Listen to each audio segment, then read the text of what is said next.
Thanks for listening to Better Business, Better Life. I'm your host, Deborah Chantry-Taylor. We're going to do something a little bit fun now. This podcast, would you believe, has been going since 2020. It started off as a bit of a fun hobby, and now some 5 or 6 years later, we're 260 episodes in and still going strong. Each week I produce a new episode, but I thought it might be fun to bring back some of the old episodes and leave them just exactly as they were. So no tweaks, no edits. So there might be a little bit of poor quality in there, but at least you'll get to see and hear from some of the most amazing business people that I've spoken to over those 5 or 6 years. I really hope you enjoy the episodes, and don't forget, if you ever need any help, just reach out to me. I'm only an email away, deborah@businessaction.com.au or deborah@businessaction.co.nz. Better Business, Better Life, here to help. So good morning. We're here with another episode of Better Business, Better Life. And today I'm really privileged to have Scott Rusnak with us. Scott has actually successfully exited from 2 of his own businesses. He's also been working as a consultant, providing business advice for a number of years now. And he's the author of the Entrepreneur's Field Guide, which actually says that it's up to you to design your own life before someone else does it for you. On top of that, Scott is actually a coach for many elite athletes, and he is a Certified EOS Implementer. So welcome, Scott. Wow, thanks, Deborah. You actually made me sound like I'm buttoned up, so I appreciate that. I think you are more than buttoned up. I always like to sort of get people to have a bit of a get to know session with the person I'm talking to. So let's start, first of all, Scott, with giving them a little bit about your personal best and your professional best and what you're really proud of in your life. You know, personal best is sitting here on my porch in Solano Beach, California. The listeners can't see it, but I've got my surfboard in the background. I just wrapped up a couple of client calls, and I'm just really living the life I want to live. And I've always said it, success isn't rocket science. It's just get clear on what you want and focus on it. And I'd say that's my business best. It's just really being able to focus on those things. Personal best, gosh, it'll bring tears to my eyes. But my youngest son just graduated from college. He's got a great finance degree. My oldest son is in the entertainment business. And my amazing wife is still just cranking away in her field of work. So we're all lucky to live the life we want to live. That sounds absolutely awesome. So have you always lived there? Have you always lived at the beach? No, in fact, I grew up on the frozen prairies in Alberta in Canada, which I'm very fond of, but it got a little chilly for me. So it was an easy move down to the States when the internet was kicking in. Yeah, brilliant. And look, you've had a couple of really successful businesses. What made you want to go into your own business? Well, right from a young age, I was that kid who had multiple paper routes and grew them by having neighborhood kids help me deliver papers. And then as I got into high school, I had a bicycle repair business. And I put myself through college with a lot of different odd jobs. And it wasn't until I got my first big break, and I'll put a plug in for my uncle, Robert Butler, gave me a job selling advertising for his firm. And I just realized that I had a real entrepreneurial knack and I could put that to work. And from there, I was lucky enough to get a reasonable, decent corporate job for a couple of years. But that burning itch to get back into that entrepreneurial life really kicked in that early 90s. Yeah. So what was it? What was it? Yeah, we talk about the entrepreneurs. I understand because I have a similar kind of background myself. I did a number of years in corporate, but was just desperate to get out. Yeah. What kick-started it? What was the itch that you couldn't live with anymore? Well, 2 things. First of all, our company had started to sell this thing called software. And I was like, wow, look at that. That little chip can make you a fair amount of money, can really make a difference in the world and help change a business. At about the same time, I was getting married, and my soon-to-be father-in-law was a superintendent of schools. And he said, Scott, Apple's got this product and it's for schools and it's not that good. You should look at maybe trying to make one of those. And it was called Mac School back then. And luckily enough, I had a pretty bright friend that was headed in that direction in the software world. And we pulled together a neat little company that became Schoologic. And we just competed against Apple and these big Goliaths in the marketplace. And it was just a really amazing time in my life. So competing with giants like that, I mean, that must have been scary, exciting. I mean, what were the different stages that you went through in that business? I'd rather compete against a giant because it's a big steamship in front of you. It's got a big wide wake. And we figured out the perfect customer in our industry, just went after those customers and the giants weren't looking at the table scraps. Well, we put enough of those things in place that we were able to build a pretty good sized business that they soon wanted to acquire. So it was actually end up being bought by Apple. Is that how it worked? Not Apple, but someone else who I can't disclose. No, that's okay. Fair enough. That's awesome. Okay. And so, looking from the outside in, people will go, wow, that you had a great success there. I'm sure it wasn't all a bed of roses. What were the sort of challenges that you faced in growing that business from being, two guys with an idea through to actually having a business that was saleable? Yeah, one of the tentpole moments was when I was about to turn 30. My wife was due with our first baby. She was ready to leave her corporate job so we could move to the States and really establish the business. Well, I was so worried about payroll, growth, employees, what was going to happen next that I actually checked myself into the hospital. I thought I was having a heart attack. It turned out I had too much ice cream and beer that day. But it just made me realize that, if you're doing the wrong things, putting the wrong things in your body, into your mind, if you're not curating that environment, not only for yourself, but your employees, your clients, and your loved ones, you're just not going to get to where you want to be. So, and I've sort of shimmied away from your question in the right way, but for me, it's kind of one of those, if you're not constantly growing, you're most likely stagnating. And gosh, if you're stagnating, you're in a state of decline. So I always look at these reset moments for myself and my clients to make sure that you're putting yourself on the path, not only to have the business you want, but the life you want. Yeah, fair enough. And so your book obviously talks about designing your life. A lot of people that I have spoken to, work becomes the all-consuming thing. And I agree with you. I think if you're not actually got a really well-rounded life, then it's probably not worth living, if I'm honest. So what does your book give in terms of tips around how to design that life and get the most from business and from your life? Yeah, great question.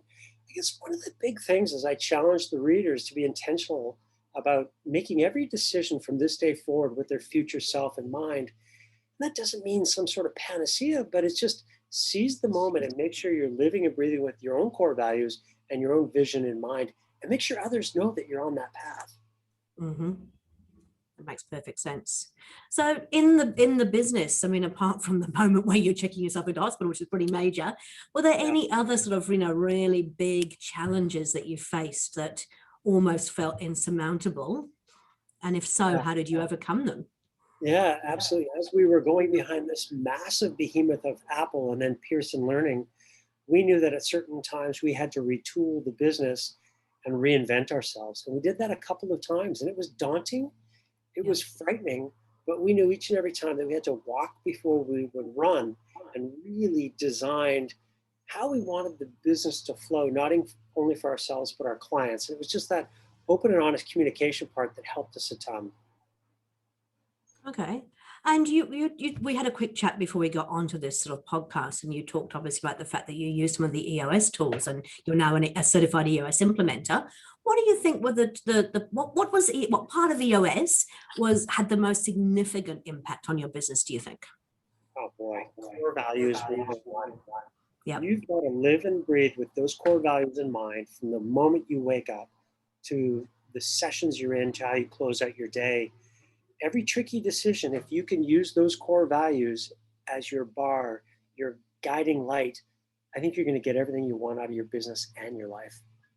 No, I'm on exactly the same page. I suppose it's a little bit of a challenge, though. I mean, you've worked in corporate, I've worked in corporate, and there is a tendency within corporate to take those, the core values and stick them on a poster on the wall and go, "Hey, we've got some core values. Now let's do that." And that means that for some business owners going out on their own for the first time, that's all they remember of core values. We know that it's not like that, but I suppose how would you encourage people to really think about those core values and what's the secret to core values in your opinion? Oh my gosh. Yesterday I had a session with a really neat client. Their client is called 5210, and they run a multifamily group out of Phoenix, Arizona.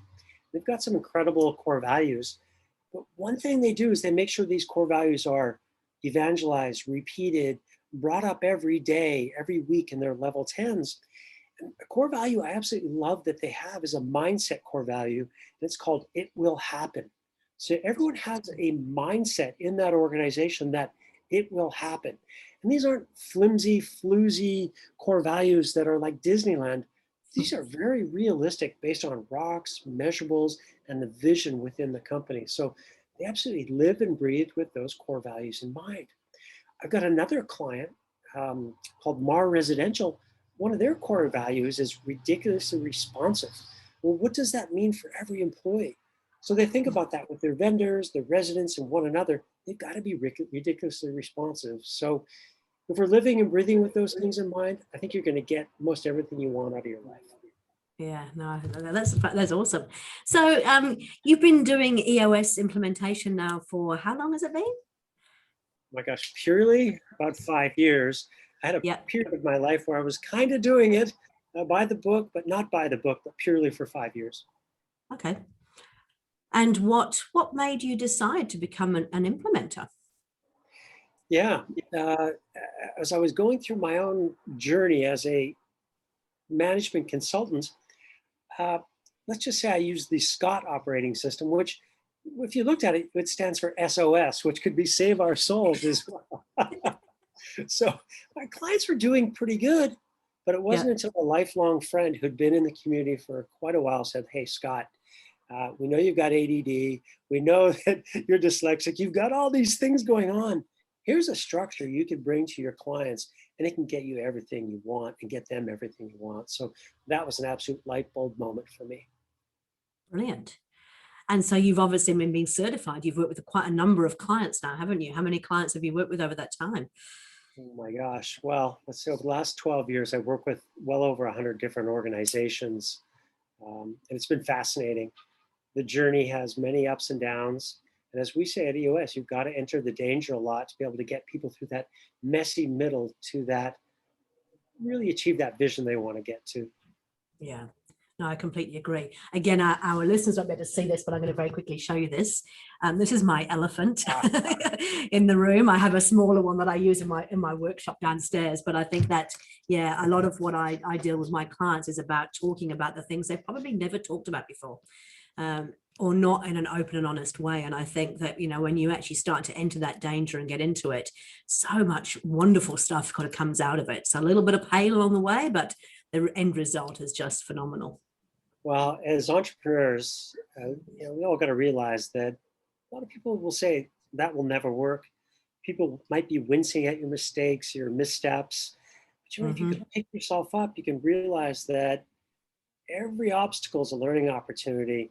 And if it's in our DNA to step back, really take that clarity break, we can then get what we want. Again, I keep saying that by stepping back, and it's that mindset that allows us to get that future success. Yeah, I think you must see it as well. I mean, a lot of the companies we start working with, I mean, the owners are so engrossed in the business, busy fighting fires, that they don't do that stepping back. And I think that can make such a huge difference. It certainly has in my life. I mean, I think it was almost the forced COVID lockdown that forced me to take a bit of a break and go, what is important? What do I want? Where am I headed? And, you know, it was amazing what a difference that has made. Well, Deborah, I have to be careful how I say this. And I always look at every obstacle as a gift. And I looked at COVID as an opportunity for me to hunker down with those I love and really dig in with those clients to make sure that they were really working towards that Dan Sullivan term of unique ability. Yeah. And just to get into that EOS tool, that delegate and elevate checklist, make sure that you're doing what you love and you're great at. And delegate all that stuff that you don't really like, but you're good at. Delegate that stuff. When we work with that unique ability in mind, boy, we can really get there. But that's sometimes really challenging though, isn't it? Because, you know, all entrepreneurs have started from potentially around a kitchen table in a garage, working with a mate or potentially on their own, just starting up a business. And so we become control freaks, don't we? I mean, I saw it in myself in my own business after the event, is that I was really struggling to let go because it was my baby. I built it up. I knew how to do everything. And it was only when I actually started asking the question about, you know, what is it that I'm really, really good at? What is my unique ability? And why am I doing all this other stuff, that I was able to see that it could free me up if I actually, and improve my life if I could actually focus on that stuff. But I'm a control freak. I'm an entrepreneur. That's what we do. We like, you know, we need to keep a grip on everything that's going on. So how do you encourage your teams that you work with to take a look at that? How, I mean, I know we've got the tool of delegate and elevate, but what would you say is the successful thing that you do with them to get them to understand what's important? Oh, that's great. Well, not only do we have the VTO that sets up their core values, their core focus, your 10-year target, 3-year picture, 1-year plan, we dig into those rocks, and those rocks have got to be that defining moment so we can reset every quarter and make sure we're getting what we want. Now, to fill in something else, I'd love to go back to that stoic philosophy of an if then intention.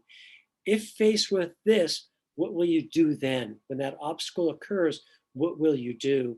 We go back to that clarity break and ask ourselves, am I making the right decisions for the business and for myself? We can step back and do that. More often than not, you're headed in the right direction. Mm-hmm. Yeah. Now, I'm going to ask you, and I guess some of this will come out in your book, and your book is available on Amazon now, isn't it? So we'll put a link in the podcast where people can actually find the book. I must admit, I only got it a couple of days ago. I've started reading it, but I haven't got to the end of it yet. But three tips that you could give to people who are in their own business, who perhaps are feeling like it's not quite going the way they had expected it to. What would they be? Yeah, number one, download the VTO from EOS Worldwide's website. That VTO is a supercharged 2-page business plan that'll set you in the right direction. Yep. Number two, get yourself a coach. And it doesn't have to be an EOS implementer. Obviously, we'd prefer that. Get yourself a coach and a mentor who can look over your shoulder and point things out if you're headed in the wrong direction. More often than not, folks don't realize that a 1% skew, let's say you were flying in an airplane from New Zealand to Los Angeles, that 1% skew could get you landing in Costa Rica or Vancouver, Canada. So let's make sure you're headed in the right direction. So that coach, that mentor will get you there. The other one, which is a little bit different, is don't be afraid to design your year. Get out a 12-month calendar and just put it over, let's say, an 11 by 17 sheet. Get your loved ones, get your business partners, get everyone on the same page with how your year is going to unfold. Because when you do that, you've got a really good idea of how things can really come together. Mm. So do you have, I mean, I've got one on my wall actually up here. Do you have something at home that is visual? Because I mean, I love technology and I love software, but I actually found that having a physical planner on the wall made it so much easier. And we've got one at home as well, which also kind of puts out our holidays and when each of us, because my husband's a musician, so he has a lot of music concerts and events and things. But I have to say that, yeah, it seemed old fashioned to go out and buy a wall planner, but I really loved having it. I think it's a game changer. We've all got these digital devices that we can look at on our phone or our laptop. And I'll have to send you a picture from my session room. Right now I'm sitting outside, the birds are chirping and all these things are I happening. can hear them, yeah. Yeah. But in my room, I've got a bear rug from my grandfather that he shot way back in the day. And my annual calendar sits on top of that. It just folds over top of it. So I'll send it to you for a laugh. But Oh, I'd love to do that. Yeah. I look at it every day. Wonderful. Okay. I heard you mention just a little while ago ADD.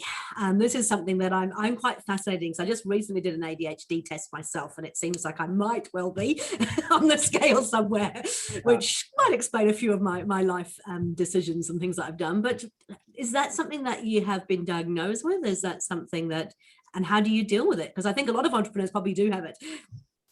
Yeah, it's hilarious, this journey we're on. About 4 or 5 years ago, I started working with a group that does mental health, drug addiction, and awareness. And they also do some personal mind rebalancing. And I'm like, Scott, we need you to take a couple tests because we think you're on this spectrum. I did. It's hilarious. They're like, hey, and you know you're dyslexic too. I was like, yeah. And I said, the cool thing with EOS is we put that structure in place so we can create this scalable, repeatable machine by following steps. So for me, Deborah, those steps were the absolute aha moment.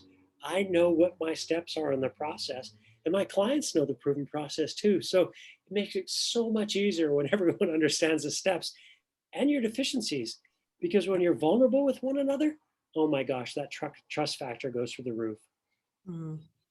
It is interesting, isn't it? Because I must admit that initially looking at EOS, and I've done an MBA and I've read all the books and, academically reasonably bright.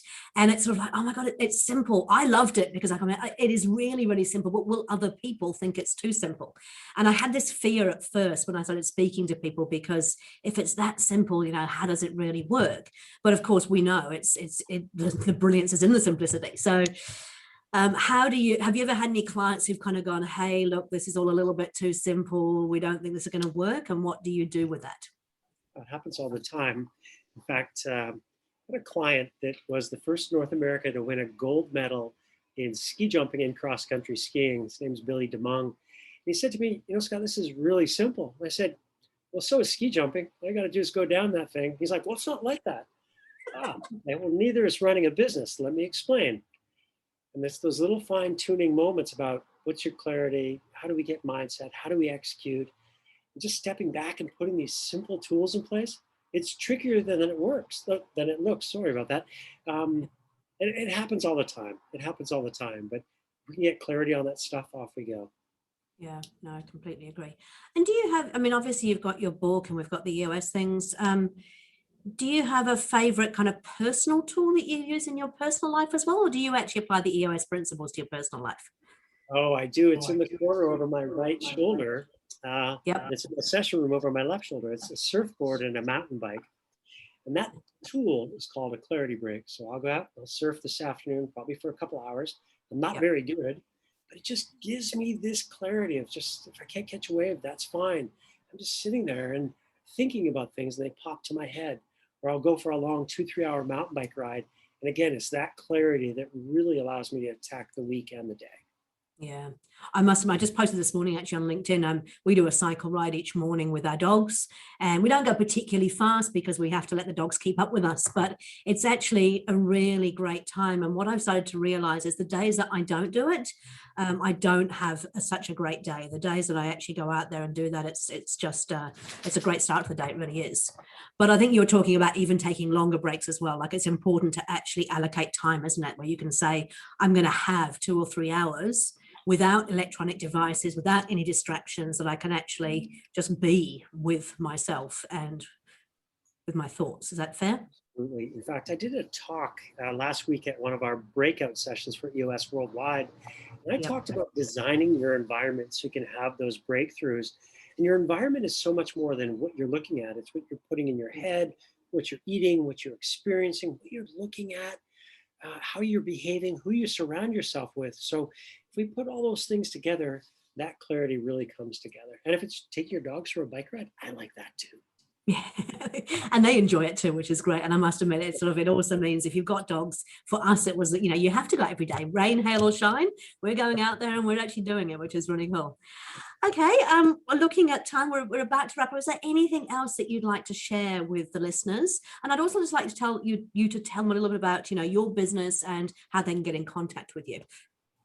Yeah, the biggest piece is ignore society. Build your version of success. Be authentic to yourself. Understand that your version, Deborah, of success is different than mine. Yeah. My version of success is I'm going to pull my practice back to have 15 amazing clients, and I'm going to coach them and just really be vulnerable. That's my version of success. I've also got a personal plan that tells me in 15 years, here's what I want my life to look like when I'm 70. So I'm trying to be as forward thinking as well. So design your own version of success, be authentic to yourself, communicate that with your loved ones and your business partners. I think it's really going to help everyone out a lot. It is interesting, actually. I think social media has made it easier for us to do comparison, really, really easily. And also we have people sort of forcing their version of what success looks like. And I must admit, being a bit vulnerable, I kind of fell down the rabbit hole probably about 12 months ago, where I was seeing all these people saying, you need to do an online course. You need to, you can make millions by doing an online course and pocket, your IP. And I kept kind of not really wanting to do it, but feeling drawn to it. And then realized that I actually love people. That I have, nothing gives me greater joy than being in a room with a team full of leaders and, working with them one-on-one. I don't want to be doing an online course. I don't want to have millions of clients. I don't need to be a celebrity like you, much like yourself, 15 to 20 really great clients, and I am in my element. But, there is that temptation to see the stuff that's out there on social media and go, well, that's what success looks like. Mm-hmm. Well, how do you, sorry. Oh, sorry, Deborah. You're living and breathing EOS life. Not only are you a master of your craft, well thought of, well respected, but you're helping others. And I think that's just amazing. Oh, thank you. And I see you are too, and that's fantastic. So you've got your own EOS practice. Tell me, who do you work with? Or do you have a particular region that you like to work within? Tell me a bit about your practice. Yeah, so the two areas that I focus in, Southern California, mainly San Diego, and Scottsdale, Arizona. So those are the two areas I focus in. And it's really rewarding. We always say you can have 15 to 20 clients in your own backyard. Well, I absolutely love coming back and forth between San Diego and Scottsdale. It creates a fun environment for my family, for my wife and myself, and it allows me to live the life I want to live. Yeah, that's great. I actually do a similar thing. I've actually got family over in Sydney. So my two areas are New Zealand and Sydney. And I think it's great to have, clients in both of those areas. Yeah. Oh, that's great. Hey, well, look, I would just like to say it's been an absolute pleasure to talk to you. I'm really looking forward to finishing the book, and I would encourage everybody to grab a copy of that, because honestly, from what I've read so far, it is great, really nice, easy read, and lots of nuggets of wisdom in there. Thank you for sharing your experiences and your journey too. And I look forward to sort of following what you're up to over the years. Yeah, and if there's folks that are in New Zealand or in Australia, they want a copy of the book, heads up, it's not on Amazon down there, but if they send me an email to scott@scottrusnak.com, I'll send them a PDF just as a help first. That is wonderful. Thank you so much. And as people know, that is one of our EOS values. And it's actually one of the main reasons I fell in love with EOS. When I saw help first, I mean, all the other values have just as much meaning for me, but that one was like, yeah, that is great. So I really appreciate that. Thank you. And thank you again for your time. It was great to talk to you. Cool. Thanks, Scott. Thanks, Deborah.